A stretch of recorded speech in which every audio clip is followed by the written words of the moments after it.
Welcome to the Chosson and Kallah Shmooze you wish you had, but never got, part 27. So, as I've been saying in the past, it's very important that you listen to these discussions and videos from the beginning. You could find them, they're labeled. The first one is intro, and then they go in order. If you Google it on my YouTube channel, Simcha Feuerman, you will see there's a playlist specifically reserved for this. You start with the intro, and then it goes from there.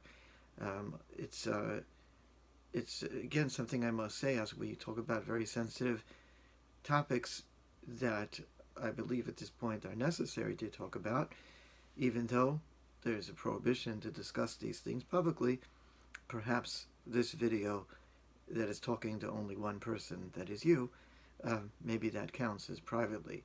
In any case, today we're going to talk about some other challenges with sexual life.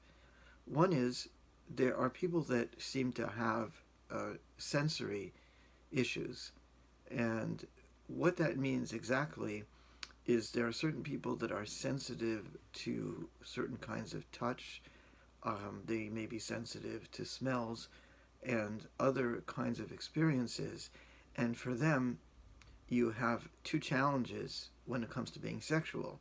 The first one is a challenge itself, meaning that there may be ways that being sexual feels invasive to them, and then secondarily, because sexuality is invasive, but at the same time there was and is very strong cultural and religious messages about being sexual in marriage, it might have led to all kinds of secondary trauma and aversion. And those issues are require some careful study. I could say one or two things about it, but even more so than what we discussed yesterday, they do, I believe, require therapeutic responses. They do require psychological counseling with the couple, with the individual, to learn how to negotiate. Because what I can tell you is that sexuality is a natural urge, a natural instinct, and that everybody should enjoy it. And even somebody that has different sensitivities and different sensory challenges, with careful discussion, understanding what feels good and what doesn't, understanding the limits, perhaps understanding ways to go much more slowly and become much more accommodated towards sexuality, maybe even glacially slow, so that what should take one person a matter of weeks might take a matter of years. But to work out such a plan carefully with a collaboration between the therapist and the couple can be beneficial. The other thing is that some sensory issues mask as sensory issues, but they're trauma. People have had all kinds of sexual trauma. And the funny thing about trauma, or I shouldn't say funny because it's not funny at all, I should say the unusual or disturbing thing about trauma is that it's highly subjective. So one person could have been sexually abused for years and suffer little or no reactivity to it, and another person may have been only abused once and suffer tremendous trauma from it. It's all about context. Some people don't even have to be sexually abused to experience some kind of abuse in terms of the messages. If there's a lot of religious bullying, if there's a lot of body shame, if there's some kind of poor boundaries in the house, sexual shaming, sexual unsafeness. So there can be trauma around sexuality without ever being abused. How children are introduced to sexuality, one thing you might ask your spouse to learn about them is, what's your first sexual memory? And it's interesting to find out, was that memory a positive one or a negative one? And then the next thing you might want to ask your spouse is, what's your first Jewish sexual memory? Like, when do you remember finding out that our religion, our tradition, has something to say about sexuality? Now, my friends, we can't look at a parak in Tanakh, nor a few pages in Gemara without coming across sexuality. It's all over the Torah, because the Torah is about life, and sexuality is a big part of life. However, it is interesting to find out what people's initial experiences are, and reflect on it yourself. Ask yourself, what's your first sexual memory? A sexual memory doesn't mean having sex. It means the first time as a human being you became aware that sex is a thing. And for different people that happens at different ages. And again, when was the first time that you became aware that the Torah has something to say about sexuality, and what was that message? It's very interesting to find out, was that message positive or not? And these are part of what sets people up sometimes for difficulty or success. The good news is that we always can learn new things, and we always could, through time, reduce our reactivity to troubling thoughts, and even change what we believe about ourselves and what we believe about the world, and certainly what we believe about sexuality. But it does take time, it takes patience, love for yourself, love for others. So when it comes to sensory concerns, I do advise that one get professional help, and the help would largely involve some kind of system of mapping out what are the challenges, in what types of things feel uncomfortable, and to map out a very slow process, if necessary, something that could take months or years of working on ways to desensitize, and then again exploring how much trauma and how much secondary aversion is related to this, or as a result of so many difficulties and emotionally uncomfortable experiences. Moving on, from not to compare one to the other, just because I believe that there's time in this video to cover another topic, there's a completely different issue that I think comes up for people, and that is the matter of sexual fantasies and even sexual fetishes. Now let me explain a little bit. A sexual fantasy can be something elaborate or very small, but there are some times where people, for whatever reason, have this extremely strong craving to act out something sexually, that the thing that they want is very powerful, and it drives them crazy, and they desire it very strongly for whatever reason. There may be reasons for it. I would say no doubt there are, but the point is that for whatever reason, a particular kind of set, whether it's some kind of role playing, whether it's S&M, which means the idea of giving pain, getting pain, being tied up, being punished, or any other range. There's so many ranges. And my friends, I must tell you that in the 25 years that I've been working, you cannot tell what goes on in somebody's bedroom.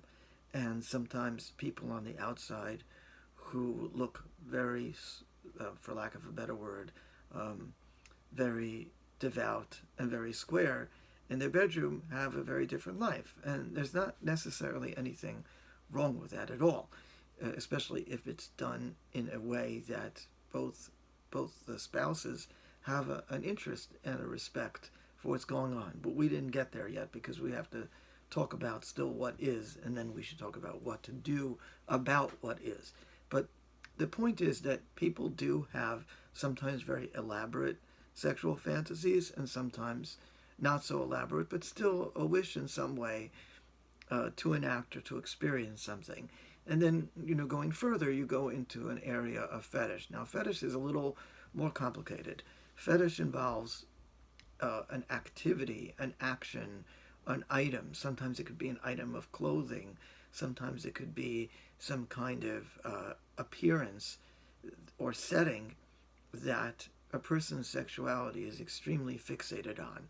So one person might really get turned on by a particular kind of lingerie, or one person might want the other person to appear or behave in a certain way. Whatever is being fetishized, again, can become extremely challenging for the person that has the fetish, because they might be embarrassed, ashamed, tormented by it, and feel that they can't share it with their partner because it's, quite frankly, embarrassing, or maybe it's a little bit grotesque. Now, there's some fetishes that are at a point of almost dysfunction, because they just can be dangerous. If there are people that enjoy being sexual while being choked, for example, and that might seem very odd to you who've never heard of it before, but actually, for some people, the act of feeling deprived of oxygen and the blood rushing to the head actually increases sexual pleasure and sexual stimulation. But the point is, that's frightening and that's dangerous. And maybe nobody wants to, so to speak, play that game. And then there's society's rightful scorn of certain behaviors. Like if somebody has a sexual fetish that involves and somehow victimizing others, like exposing themselves or being a peeping Tom, or what's called frauderism, which is a fancy word for rubbing up against people. These kinds of things obviously are problematic, so they're pathological. But the point is, most fetishes are, relatively speaking, harmless, even though they might be, to another person who's not turned on by it, at the very least odd, and quite frankly, they could also be disgusting and grotesque.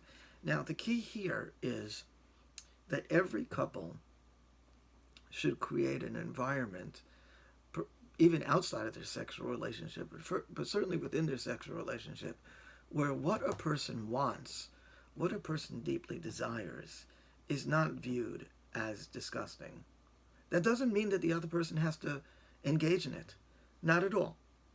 Nobody should feel compelled, bullied, coerced, pressured to be sexual in a way that's not comfortable for them. So that's not what I'm saying.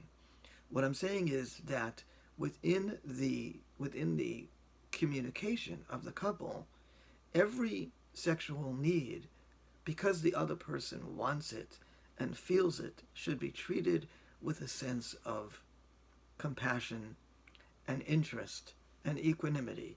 That is, this is what you desire. There may be issues as to whether or not I am comfortable with it. I may not be comfortable with it.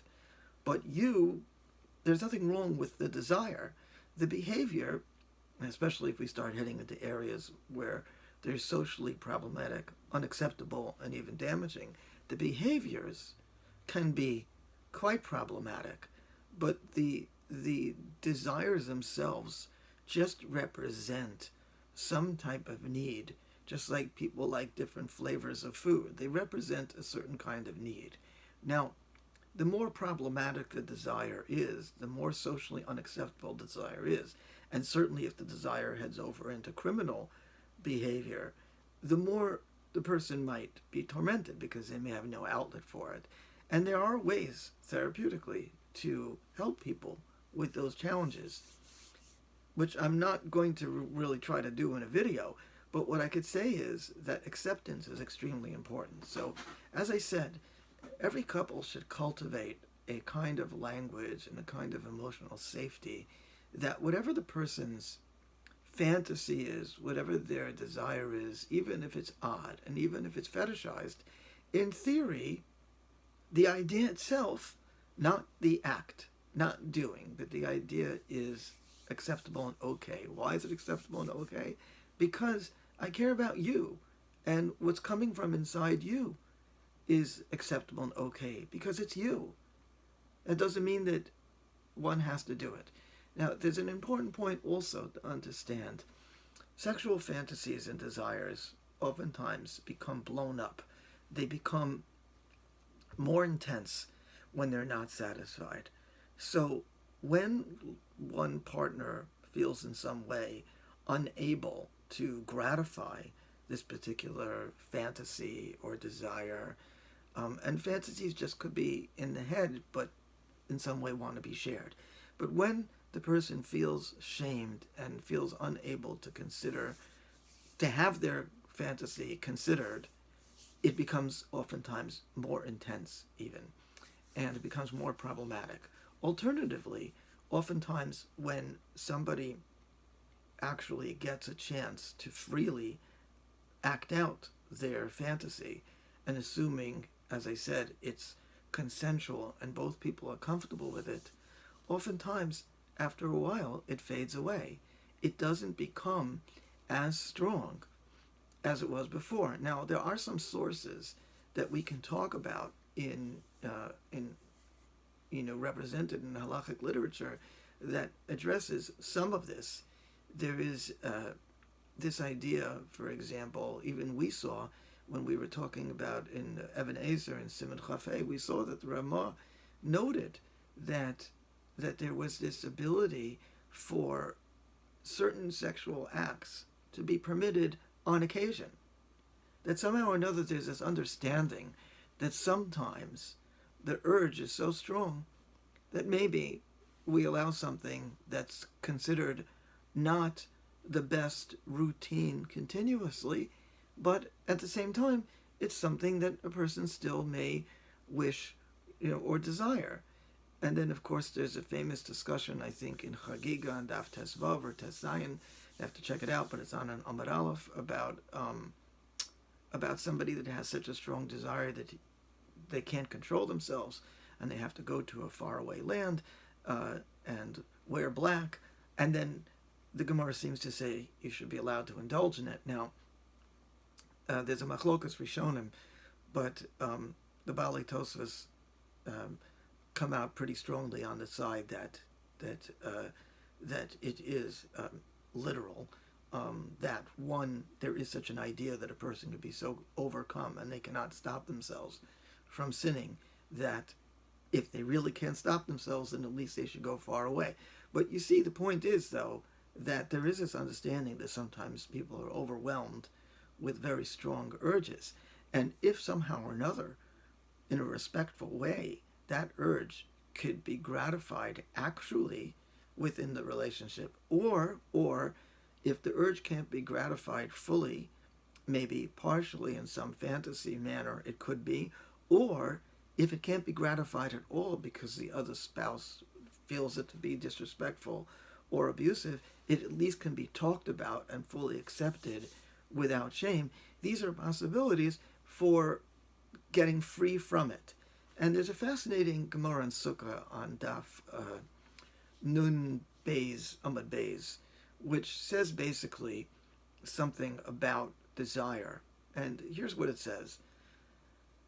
The Gemara says that in the future, at the end of days, Hashem will bring the evil inclination, the Yetzer Hara, and he'll take the Yetzer Hara and he will slaughter it in the presence of the tzaddikim and in the presence of the Rishayim. But here's the funny thing, and this is where the Gemara gets very psychological. For the tzaddikim, the Yetzer Hara appears to them like a huge mountain. This is the Yetzer Hara in the future that Hashem is going to slaughter and kill in front of the tzaddikim and the Rishayim, in front of the righteous and the wicked. So for the tzaddikim, this Yetzer Hara appears like a giant mountain. And for the Rishayim, this Yetzer Hara appears as a mere strand of hair. And the Gemara says, at that moment, both the tzaddikim, both the righteous and the Rishayim and the wicked, are going to be crying. And why are they going to be crying? Well, each one's going to be crying for a different reason. The tzaddikim are going to be crying tears of relief because they say to themselves, oh my gosh, how did we manage to overcome this enormous challenge? And they're so relieved that they passed the test and they were able to overcome it. And the Rishayim, the wicked, are crying and saying, how is it possible that we succumbed to something as insignificant as a small hair? Now, what's this Gemara talking about? What's going on over here? So what I believe that the Gemara is saying is as follows. It's talking about the nature of desire. So remember, the Yetzer Hara, the evil inclination, appeared like a giant mountain to the Rishayim, and the evil inclination appeared like a strand. I'm sorry. The evil inclination appeared like a giant mountain to the Tzaddikim and appeared like a small strand to the Rishayim. But that's in the future. So what it's really saying is that desire and the thing that one lusts after is extremely subjective. There are times when it's as small as a hair and as thin as a hair, and there are times where it's as thick as a mountain. And it is often extremely subjective. And that's a good way to understand people's sexual fantasies and even their fetishes. Sometimes they're giant and monstrous, and sometimes they're not.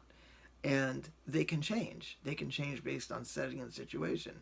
So when a couple cultivates an air of acceptance, where first of all, there's nothing wrong with you, that you have this desire. If you act out on it and it hurts people, that's a problem. But there's nothing wrong that you have this desire. Second of all, maybe there's a way that we could at least accommodate part of it or all of it. And then we can see what happens. But oftentimes it could reach a point where it goes from a mountain to a thin strand of hair.